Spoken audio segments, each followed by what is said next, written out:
So to make our tennis ball, I'll get rid of this cube.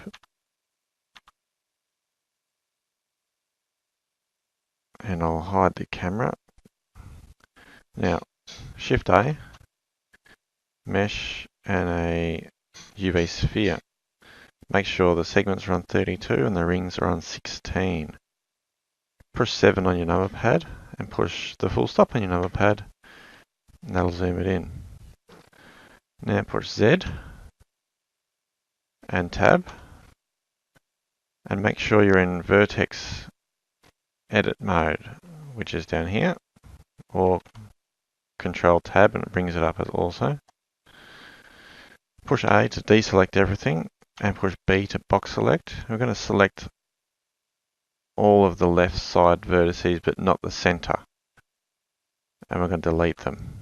So when you delete them, delete the vertices, you should be left with that.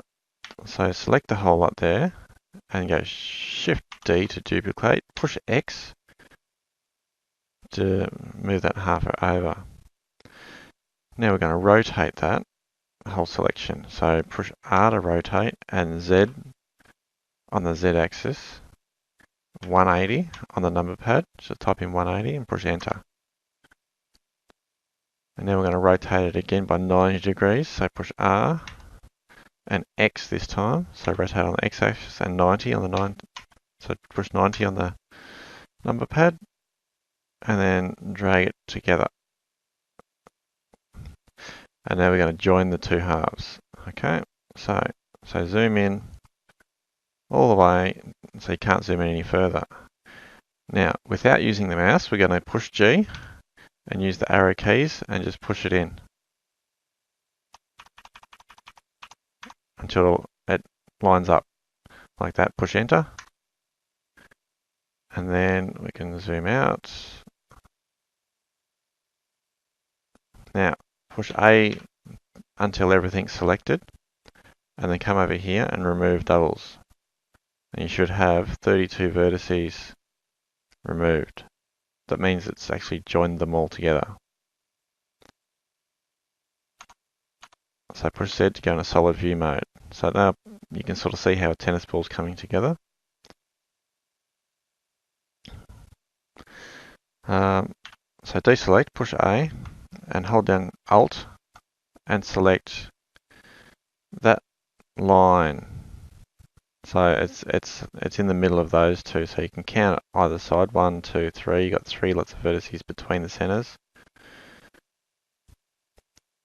And then we're going to, what are we going to do? Inset, I think it was. Oh, sorry. Bevel. So Control B and bevel that line. I haven't got an exact measurement, but just so it looks like it takes up about 1/3, I guess, of that.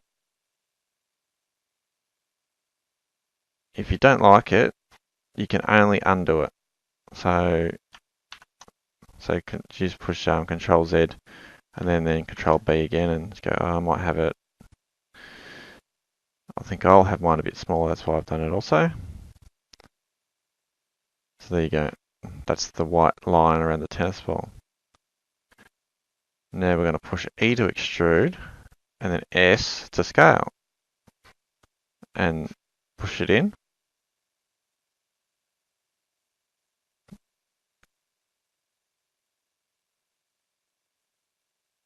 And then push I to inset.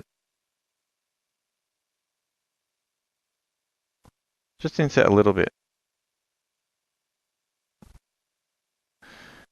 Now let's create some materials for our tennis ball.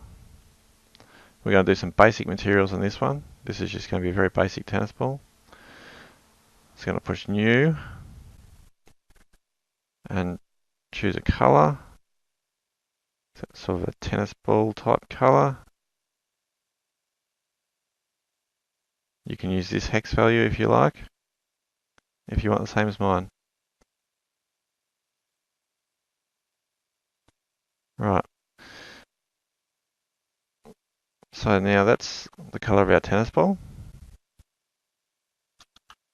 Now, what we need to do is select these all around the tennis ball and these on the other side. So hold down Control and push plus on the number pad, select the next slot. Over in the materials panel, push plus, go new, and select a color, sort of not too bright of a white color. And you can use C2, C2, C2 as a hex color if you like. And then push assign. You actually need to push assign, otherwise it won't go to it. So that's roughly what your tennis ball looks now. So if you wanted a fairly decent looking tennis ball for a game, this is a fairly low poly model at 448. Where are we? We're at 108, sorry about that, 832 faces. So that's not too bad, I suppose, for a tennis ball. And then if we go push tab to go into object mode, we can push smooth shading. That even looks a bit nicer. So that would be perfectly good as a game object.